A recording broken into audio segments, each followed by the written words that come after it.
अब से भाई आई दिन से अपन पांच छठी बहन के की नीति नियम है छे कनी कई के सुनावे है सखी। ये भाई ये दुख के कहानी या कह रहे छे या कौन काम करे छला सब के लोग तो लगे भाई है ये भाई कौन काम रहे छे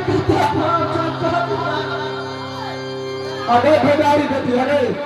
हंसबे करती बजबे कर की बात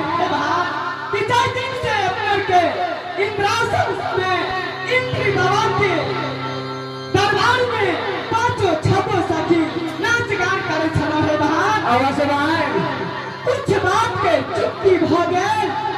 इंद्र भगवान ने पांचों छठों सखी के सराप तलाक कि मर्द भुवन में जन्म लेलो है बहार। अवश्य भाई कि जय दिन से जन्म लेलो मर्द भुवन में कि ओई दिन से यही नीति नियम है पांचों छठों सखी के कि गंगा सागर में स्नान करके लवन बाग से फूल चीन के दिन शिव भगवान की पूजा करे छी बहार। भाई कि सब दिन सवेरे जाए छी है सखी कि आज बहुत लेट हो गए बहार। अवश्य भाई कि जल्दी से चलो शिव बाबा के पूजा। चलो भाई ये जल्दी है बाबा किसी बाबा की ये सुबह 8 बजे साढ़े 5 सखी या नींद में पूजा कर चले भाई से दा देखे छी बहुत लेट निकले भाई